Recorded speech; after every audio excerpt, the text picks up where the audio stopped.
Assalamualaikum warahmatullahi wabarakatuh. Pada kesempatan kali ini saya akan menjelaskan sedikit tentang kemerdekaan peradaban Islam.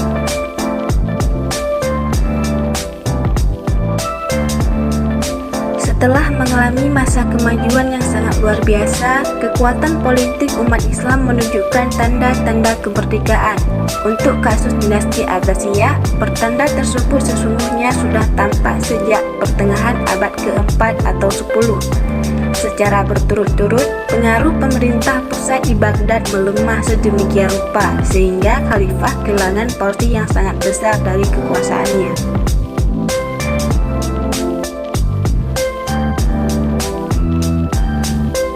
Keruntuhan dinasti Abbasiyah didorong oleh dua faktor, yaitu faktor internal dan faktor eksternal.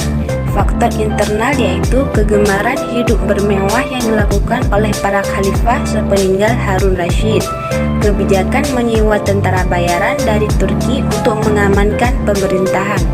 Faktor eksternal yaitu perang salib dan serangan tentara Mongol ke wilayah kekuasaan Islam, terutama serangan langsung ke jantung kekuasaan Abbasiyah, Baghdad.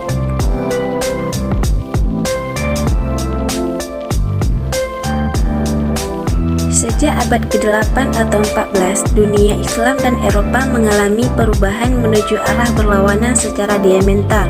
Dunia Islam sedang mengalami kemerdekaan serius.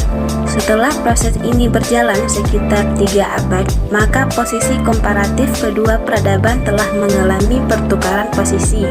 Tadinya kemajuan adalah milik umat Islam dan bangsa Eropa belajar kepada umat Islam.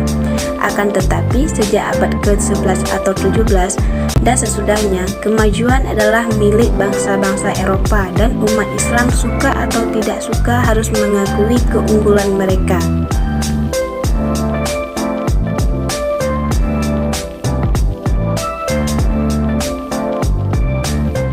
Adapun yang menjadi faktor kemunduran Islam di Spanyol, terdapat beberapa penyebab bagi terjadinya kemunduran dan kehancuran Islam di Spanyol, di antaranya 1. Konflik sesama Muslim, 2. Konflik sesama Kristen, 3. Kesulitan ekonomi, dan 4. Letak geografis yang terpencil.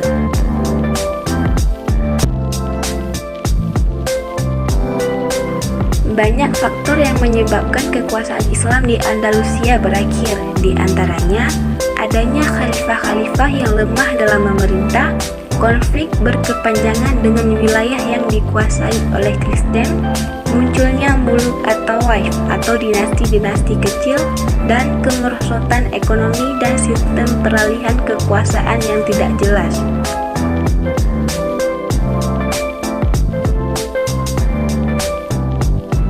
Adapun penyebab kemunduran dinasti Bani Abbasiyah adalah wilayah kekuasaan yang sempit yang menunjukkan kelemahan politiknya. Pada masa inilah tentara Mongol dan Tatar menyerang Baghdad. Baghdad dapat direbut dan dihancur luluhkan tanpa perlawanan yang berarti.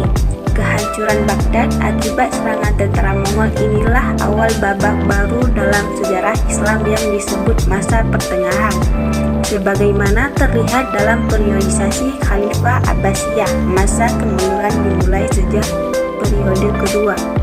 Berikut beberapa faktor kemunduran dinasti Abbasiyah, antara lain 1. Persaingan antar bangsa, 2. Kemerosotan ekonomi, 3. Konflik keagamaan, 4. Ancaman dari luar.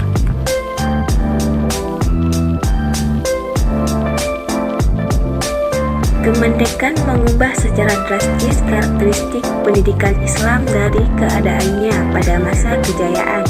Sejumlah karakteristik utama di mana kejayaan hilang dan diganti oleh karakteristik yang berlawanan. Berikut karakteristik pendidikan Islam masa kemerdekaan tersebut, yaitu 1. Konservatisme, 2. Rendahnya kreativitas, 3. Keterbatasan kurikulum, dan 4. Dominasi metode menghafal.